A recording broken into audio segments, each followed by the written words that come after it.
keep listening but keep noticing how good it actually feels. Yeah.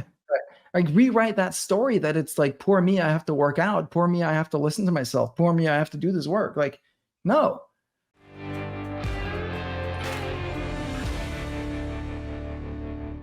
So welcome to the True Man Podcast. Now, I love the idea, and frankly, it's what I'm all about, really, of serving my fellow man. And I love to think that everyone has that same mentality. But let's be honest here. They don't. And, we see a culture that has turned away from God and really fallen into its own selfish ambition in a lot of ways. Let's talk more about that today and kind of peel back that onion, so to speak, on how we can show up and serve in this world. So, welcome to the True Man Podcast, Calvin Correli. Now, he is the founder and CEO of Simplero, as well as a speaker, author, investor, and spiritual business coach. Now, his book is entitled Show Up and Serve. And this is a business book about launching courses, but anybody that would create a book and call it Show Up and Serve has a lot more to the story, I'm willing to bet. And can't wait to hear Calvin tell that story. So Calvin, welcome to the True Man Podcast. Thank you, Mike. It's awesome to be here. It's great. It's great to meet you, man. Yeah, it's great to have you here. So, I was telling you, just say actually on that note, because like what you're doing is every episode on this podcast is that you show up and serve, right? Like that's 100%. That's what you do right here, right? So commend you for that. Yeah, no, it's what it's all about, So some people don't even. I don't think some people even know I'm a coach. They think I'm some kind of professional podcaster because it's one of these sexy things that people love to talk about. But the real secret is that the podcast is that weekly content that we get to put out and give value to men. And the beauty of that is, as I was telling you before we started recording, is I have these fantastic people that reach out to me like you did and go, I want to tell my story. And so I guess that gets us to the spot where you get to tell us your story. So tell us a little bit about yourself. What inspired you to get to where you're at today? It's a very, very deep question, isn't it? So I think there's two angles that I want to take. So Sure. In terms of the book, the reason I titled it Show Up and Serve. So I got into software from I was very, very little. Both my parents were programmers and I got good at coding. I was very scared of other people. I was bullied and very insecure, and coding was like really nice because I could make computers do stuff and they wouldn't talk back to me. Right. So I got really good at that. My brother had lots of friends, but he didn't get as good at coding as me because he had friends. So, pros and cons. But then I got into this world of coaching and online courses and that kind of stuff in 2008, and learned all this like online marketing stuff. And what I found was a lot of those people were not, shall we say, always all that honest. Right? No. Yeah, I know. Shocking. They would say stuff that wasn't true. They would make promises that they had no intention of ever keeping, and they would just hoodwink you and do whatever to make a sale. And I realized that's not for me. It doesn't speak to me at all. And so what I did actually was withdraw from that whole online marketing world and just focus on two things that I loved, which is product. I love making awesome software and making it beautiful and elegant and simple. And I just geek out over that. And I love serving people, like not just like, yeah, we'll answer your question, but like, how do I make every single person that interacts with my company feel seen, heard, valued, respected, cared for? Those are the two things that drive me. And that brought me to like what shall we say, like a mid seven figures, like $4 or $5 million annual recurring revenue software company with no marketing team, no marketing strategy other than make a good product, take really good care of people. And whenever I show other founders and especially like marketers and stuff like that, my numbers, and they're like, wait, like you've done that with like no marketing, no ads, no nothing. They're like, dude, you're crazy. Like you're setting on a gold mine. This is insane. But it Yeah, freaking tell me your works. secret. Right. The secret is that, right? Right, exactly. It's like, but if you literally show up every day with a desire and intent to serve, like it's gonna work out. It requires you to show up, Yeah. right? If you're not with people, it doesn't work, and it requires you to serve. But if you do those things to get two things together, you can't not win. You're winning already every single day. I agree with that. I see a lot of that. I'm sure you hear this a lot from other coaches. It's as if, I have a target on my back every day. The way people reach out to me, they don't necessarily reach out in "I care about you" way. Mhm. They're very takerish in their behavior and the things they say, and most of the time they're going along with the herd. So, in other words, what a lot of these marketers don't see is I just got 20 emails and they all look pretty much identical, uh, Yes. from Totally. completely different companies. And, every once in a while it'll get to me and I fire something back. But, like, you're the 50th person today to make me that shiny object offer. But, Yeah. and Well, I don't, actually, let me on that note. So yeah.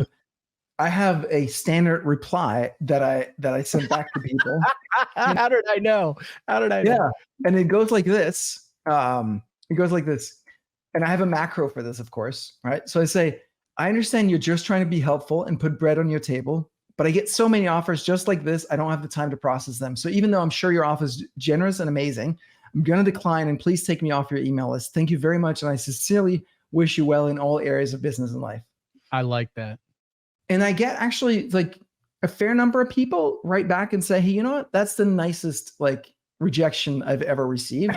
But I don't want to spread Yeah. more. Like, a lot of people are like, go away or fuck you or like ask, like, that's not making anything better, right? Like, and if I don't reply, No. they're gonna come keep hammering me with stuff, right? And They're they only do. gonna And follow up they like do. five, six Yep. times, right? So we kind Yep. of gotta reply something. So why not be nice about it? I mean it sincerely. Like I do wish them the best, and no, I'm not interested in your services because I don't know what your services are, but I don't operate my company based on cold emails. Right? I operate based on strategy and intention. Yeah, and relationships, right? So Yeah. let's explore that a little bit because you bring up something, you know, your your company values, the values that you were talking about, they seem like real common sense stuff. But as you and I are talking, we know that's not the case. But Yeah. those core values really come from out of your life, like what happened to you when you were young, the bullying, and how you've laid out your life around, as well as your business, around those core values. Is that right? Yeah. 100%. Yeah.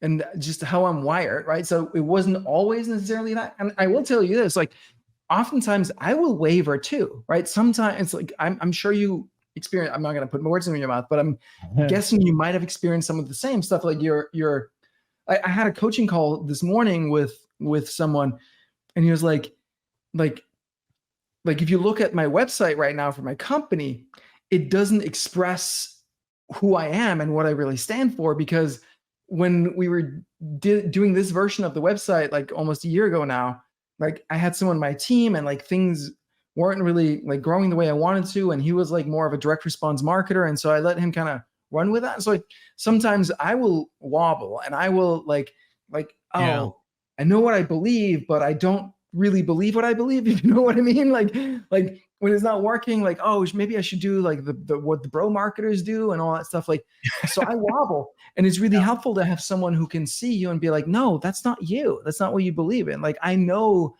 that there's a path here. Like trust the path. Like you just need to commit even harder to what's in your heart and not be confused by all the noise around you.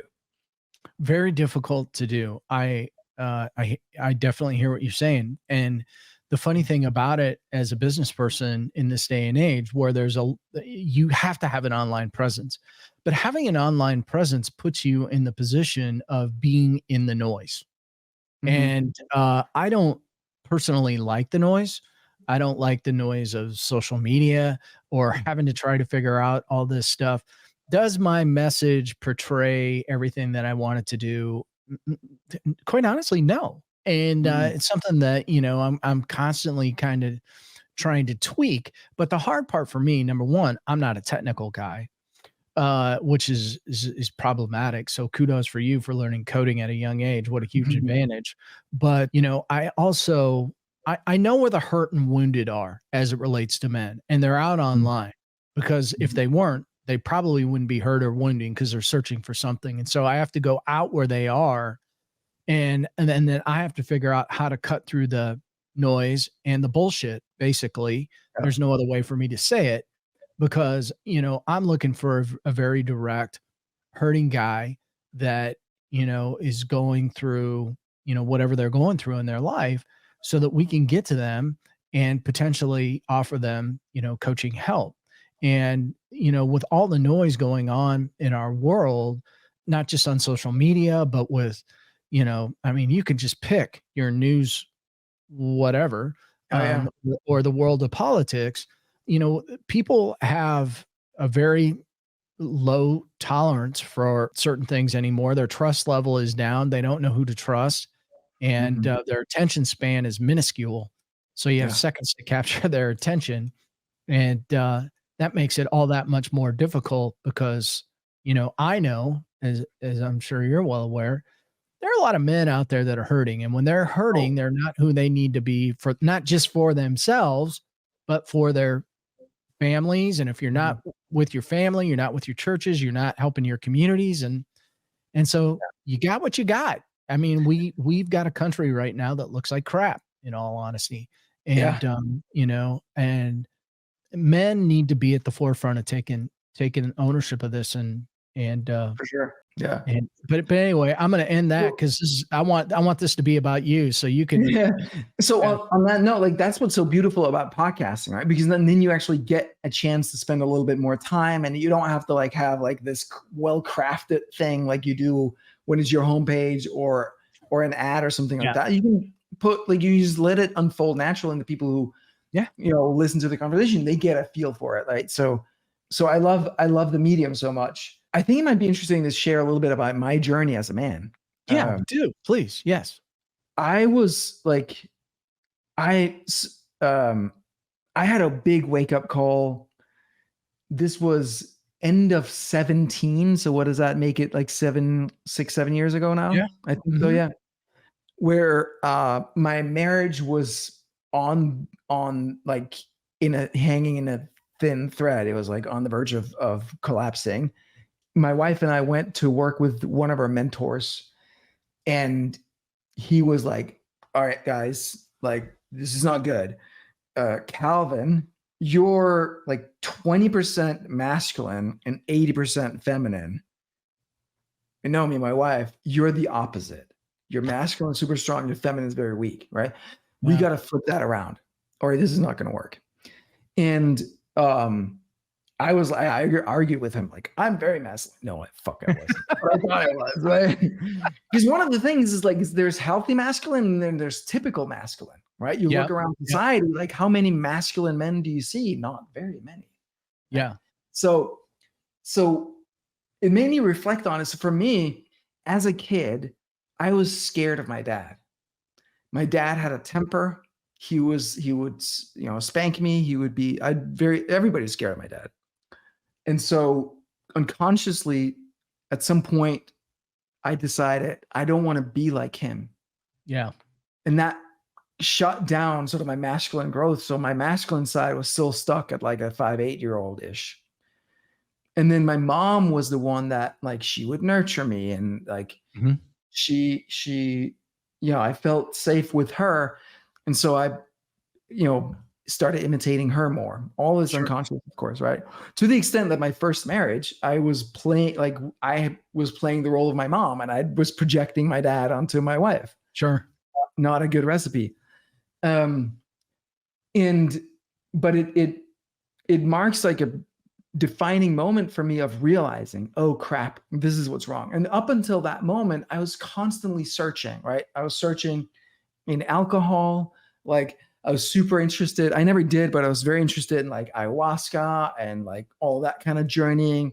I did music. I had let me how my hair grow long and colored it. And like I was like searching, searching, Yeah. searching. Yeah. If you read, like, I'm sure you read David Data, right? And like alcohol is a feminine energy. Like I was like, because I didn't have the masculine side in me that could be that polarity, I couldn't attract the feminine to feel fulfilled in that way. And so I was trying to get it in other ways. Sure. Yep.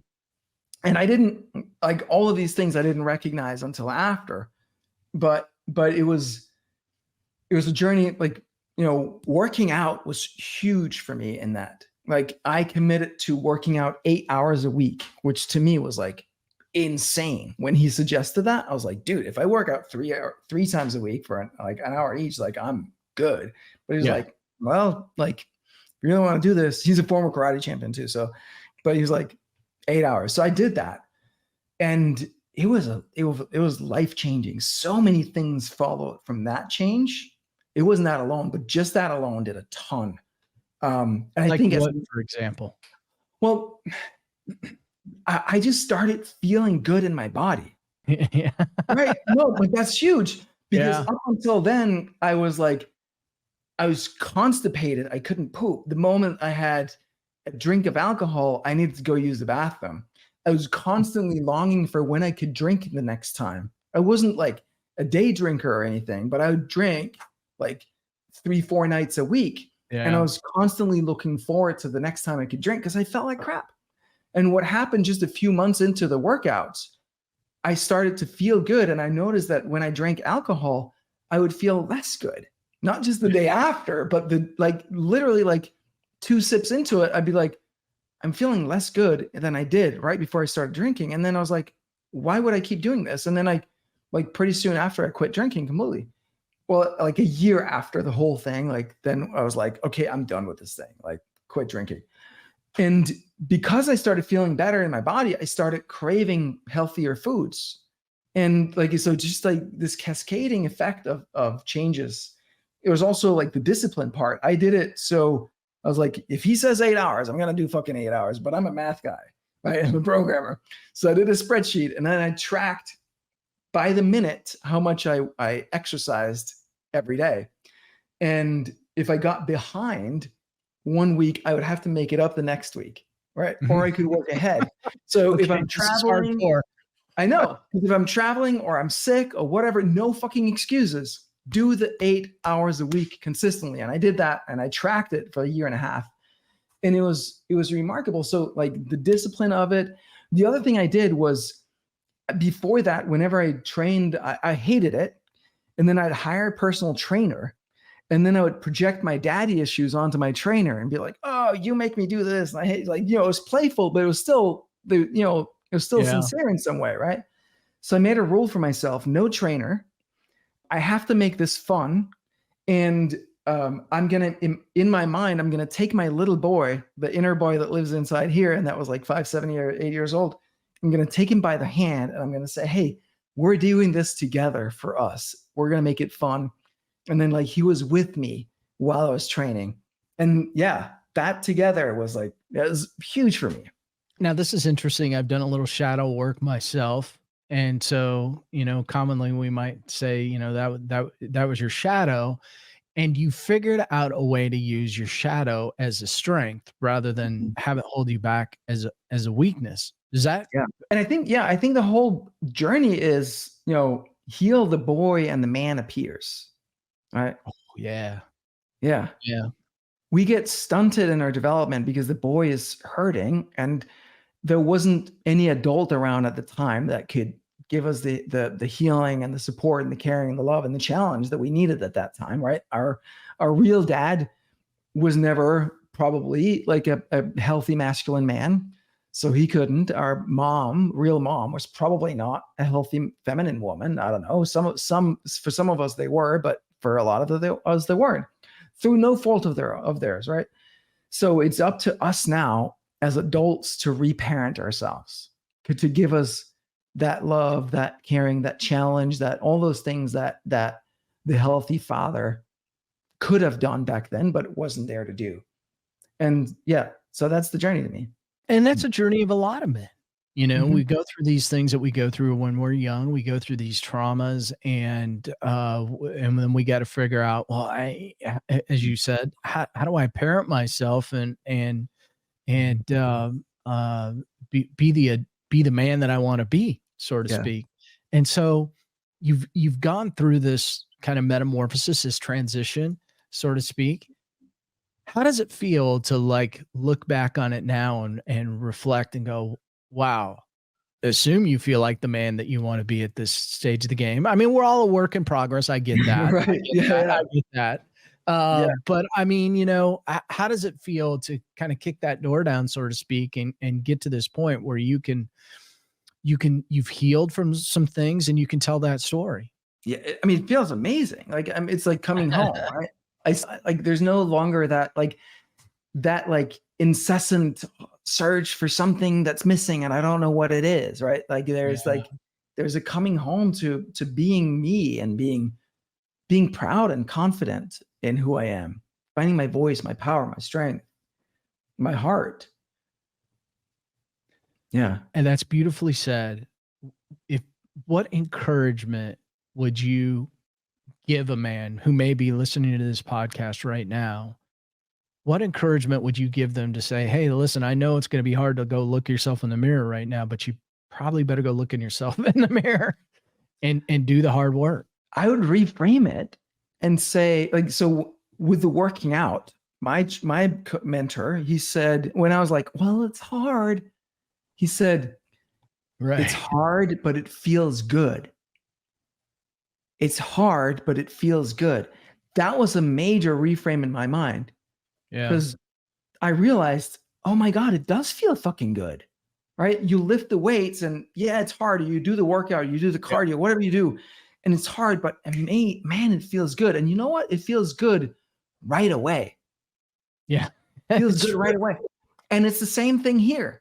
Yeah, it's a little bit like when you're not used to it or the first time, it's a little bit hard. But if you start noticing, yeah, there's something that's hard, but it feels really good, even in the moment, not just after, but even in the moment. And the more you train yourself to see that and get used to it, you're like, it just gets better and better. It's kind of like once you, that pang, that like, that you feel when you realize that you are wrong about something, Yeah. if you reframe that to be, I just learned something. Like the assumption is that I'm wrong about a truck ton of stuff. And like, if I look back at just the past year and all the insights and realizations that I've had, I'm like, oh crap, I was wrong about that. Like now I know better. So Yeah. many in a year, right? And you never want that to end. You want it to accelerate.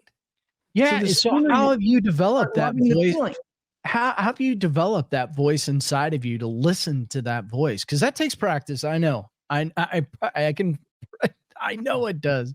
How have you found a way to listen to that voice to you that encourages you to keep going on?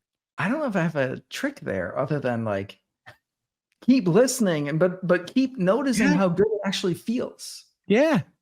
Like rewrite that story that it's like, poor me, I have to work out. Poor me, I have to listen to myself. Poor me, I have to do this work. Like, no, it's fucking exciting.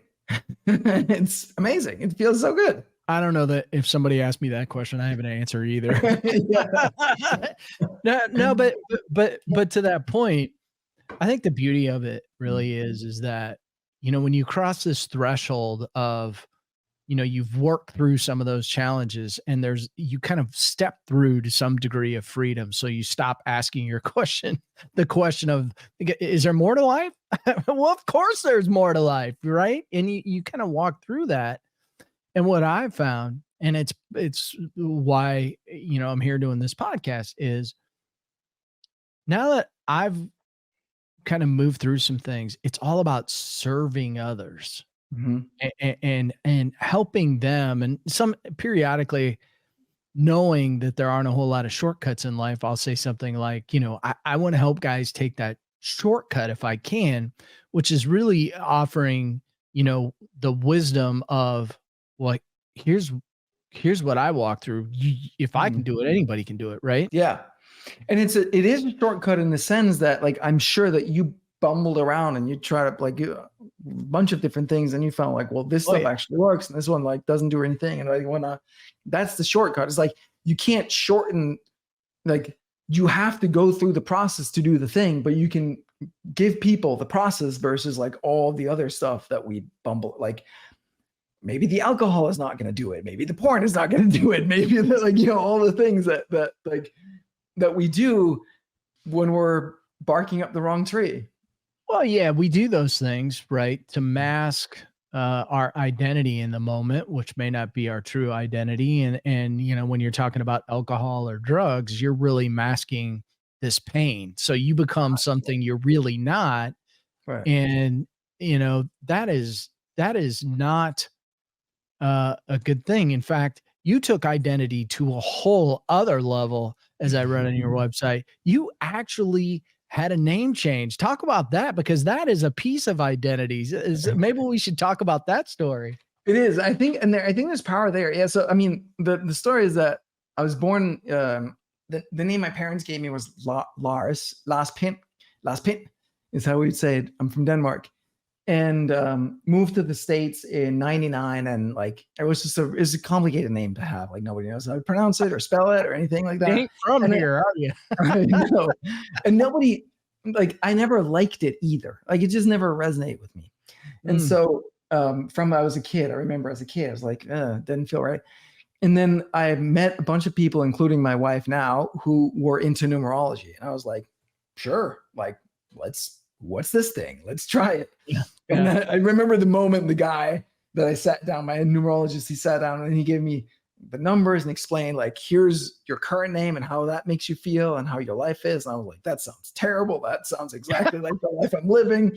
And then he was like, well, the new numbers, the new name, here's what it's going to be. And then it's like, that sounds fantastic. Let's go. And then he's like, okay, here's some lists of names that you can then have. And that's when it hit me. Oh crap. Like, I need to actually change my name. Like, whoa, what are all these things? So I sat on it for a year before I had the courage to actually go through with it. And then, you know, went over, I'm a programmer. So I ended up like writing some software to make my own list of names and all that stuff. But pick the name that I have. And I picked the name Calvin because there's the 30th president of the United States. I don't know if you know Calvin Coolidge. Mm-hmm. He has this quote that it's also the opening of the movie Founder about Ray Kroc. I think they have it at the beginning, at the end. And the quote kept me going for so many years. The quote goes like this. It says, nothing in the world can take the place of persistence. Talent will not.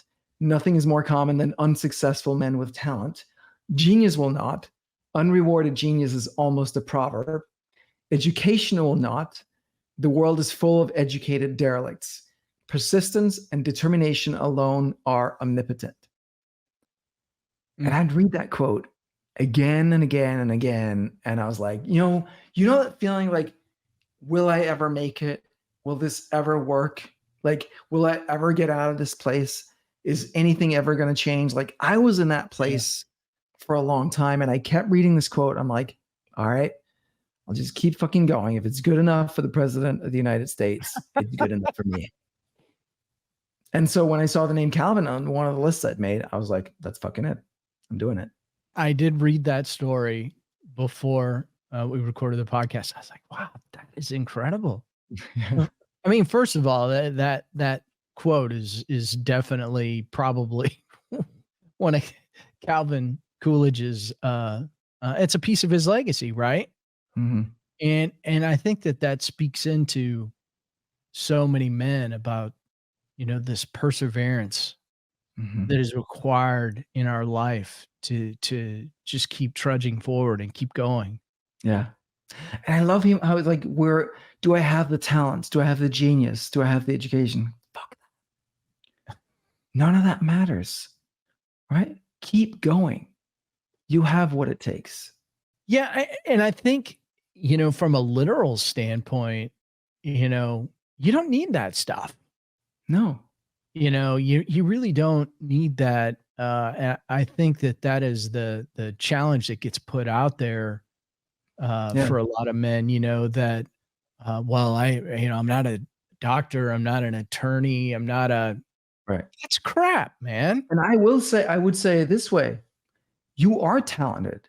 Oh yeah. You are a genius, or you have a genius, and the education will come through life, not from Mhm. from college, not from school. It comes from you living life. And the talent and the genius will reveal itself over time in the meeting with others. You're not going to sit at home in your basement thinking about what your talent or genius is. It'll reveal itself when you interact with people, but it's there.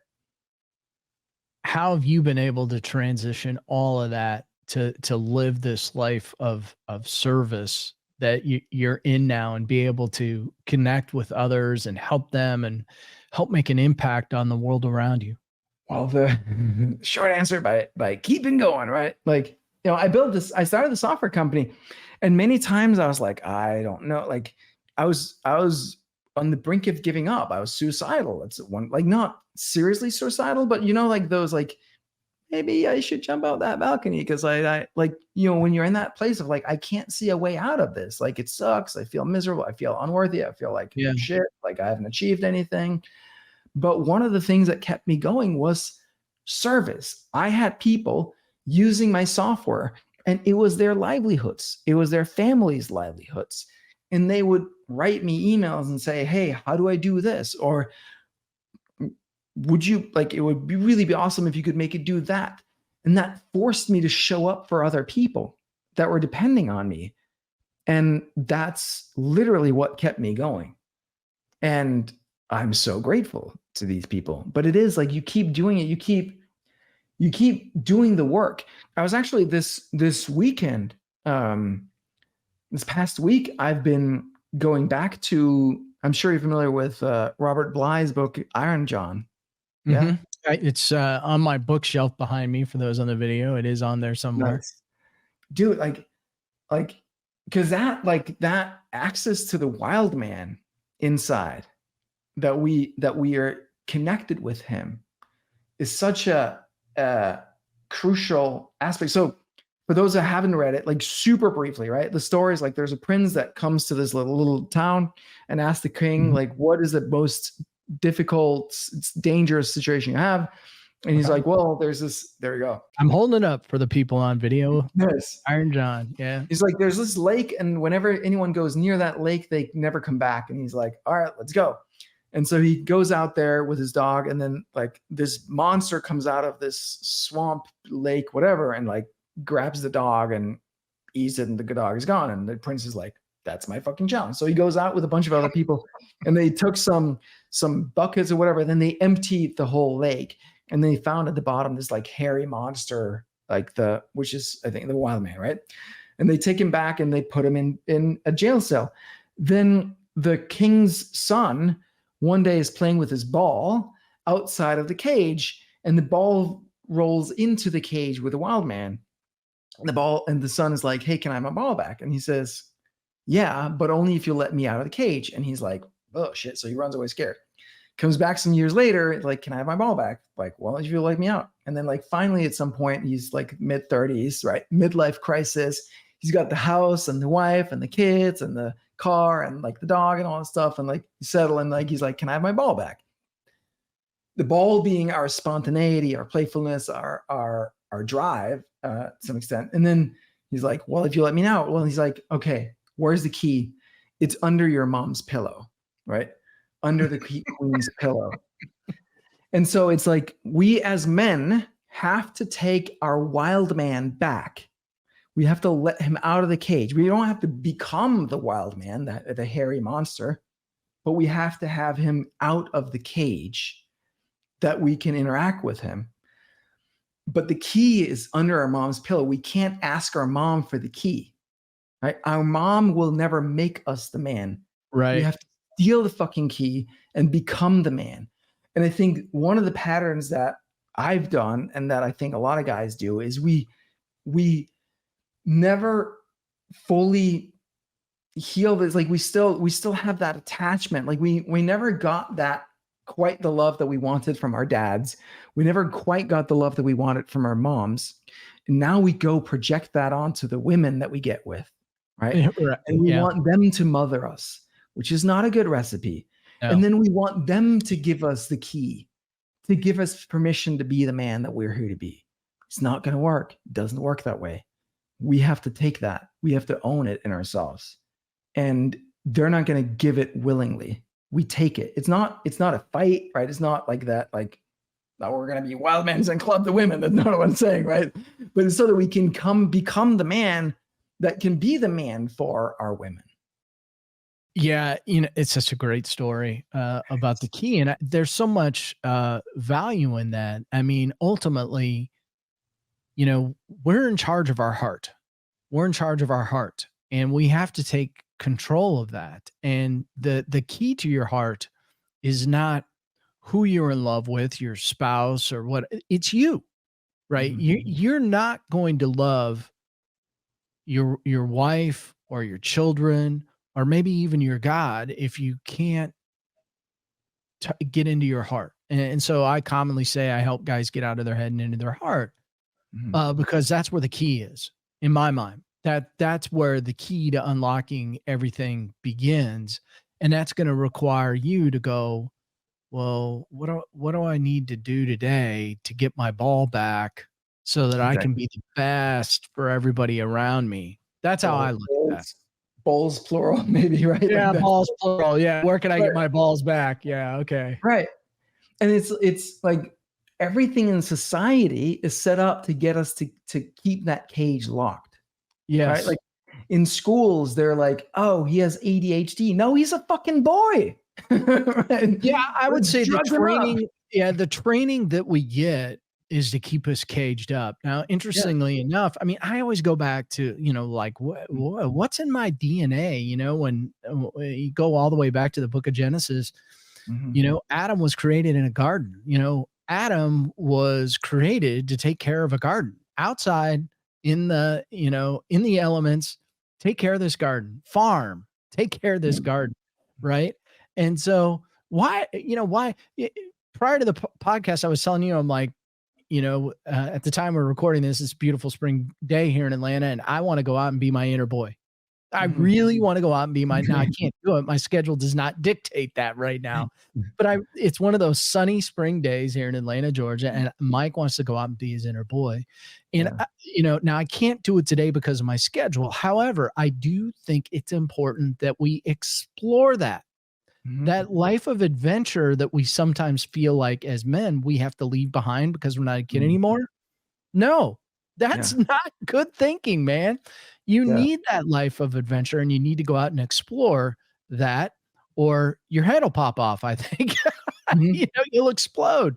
I think it's really important to. It's funny you mentioned that. And I hope you don't hate me for saying this, but so earlier today, I had, after the aforementioned coaching session this morning, I had an hour break in my schedule. And normally what I would do is I'd like, okay, like I'm an entrepreneur, like, like we all have like way more on our to-do list than we're ever going to get to. Like, so I just like, let me go in there, go on like email and Slack and like all the things. And I was like, you know what? I'm going to go for a freaking walk. So I went outside and I went for a walk. Well, it's only 50 here in New York. It's not like 70. It's still pretty nice, right? And it's that like, hey, you know what? I think it's connected because like this weekend, I had a network spinal session, if you know what that is, but if you don't, doesn't matter. But sounds painful. Yeah, no, it's not. It's not very not painful. But during that, there was a whole unlock that happened for me around this, like where I had, like, as I was like connecting with a wild man, something happened that like made me lock that cage again. And I was like, what's the key? What's the key? What's the key? And sometimes I think about it, sometimes I forget it. But like then this weekend, it just popped right open again. I'm like, during one of these sessions. And so, and I think it's, so what that's done for me is like a level of confidence and like, that hyperactive, like, oh, I gotta do all the, that kind of frantic energy. I'm like, it just settled my nervous system. No, I'm here to be the fucking man. I'm here to be the leader of the company. I go do the things that only I can do, and then I let the team do the rest of the things. And now I have a break. Let me go for a freaking walk because I want to. Yeah. It's important to do those things. I think that, when we don't allow those things, when something like that bubbles up, I think it's important that we explore that, because holding it inside and not going to the walk in the moment, I believe, creates bad habits. Because Mhm. if we did it once, we'll do it again. And Mhm. it's important to take those moments and release that stress. I Yeah. mean, we need to get outside. It's incredibly beautiful to be outside, and it's a release of stress. I don't know all the science behind it, but the science has shown us, right, Totally. that, when you get out and you explore nature, that your blood pressure is going to go down. You're going to be able to breathe a little bit. And I think it's important that, we take those moments, to go do that. Yeah. I think 100%. it's a big Every deal. time you shut down, when you get an instinct like that, an impulse that says like, you know what, sure, like, and then you just talk yourself out of it. You know how the two voices, right? Every time you talk Yeah. yourself out of it, you're telling that part of you you're not wanted. And that part of you is Yeah. your little boy, your imagine it's your, that's why I like the metaphor of like imaginarily taking my little boy by the hand, right? Because then I'm like, he's like, I really want to go outside and just enjoy the weather outside. And you're like, shut up, the fucking idiot. I got work to do, right? Like that's what Yeah. you're telling him. Like, Yeah. don't do that. And it's okay to say, hey, look, I love that idea. I wish we could do that together. I would love to do that with you. Right now, I have these other priorities. That's a very different energy than shut up, right? 100%. Yep. It's really important. So, Calvin, as we wrap up today, tell everybody how they can get a hold of you, and we'll of course put this in the show notes. But how can anybody get a hold of you if they want to learn more about what you're up to these days? I am pretty much all over the internet Yeah. out there trying to be a simple voice in the noisy void out there. Um, but what I'd say is like the best way is go to Instagram and follow me on Instagram. Mm, Just my name, Calvin Correli, Correli. Follow me there, but then DM me and say, "Hey, Calvin, I saw you on Mike's podcast. I saw you on the True Man podcast." And if you will, like say what resonated with you. yeah. That would mean the world to me. Like I'm sure you have the same, like, why do we do this? Like, I'm not here for business, right? Like, I do this because I deeply, deeply care about men and our plight in the world today. There's so Yeah. many men, including where I was, that are in so much pain, really struggling, trying to find our Yes. feet in a totally feminized society that's making men toxic and like Yeah. keep talking about equality like and equal rights and all that stuff, even though like it's every time someone talks about gender rights and equal rights, it's always about the women, even though like men have higher suicide rates and like shittier Yep. jobs Yep. oftentimes, like all that stuff, right? It's like nobody's fighting for more garbage women, right? Like it's not that's not what they're It's true. It's yep. right. Yeah.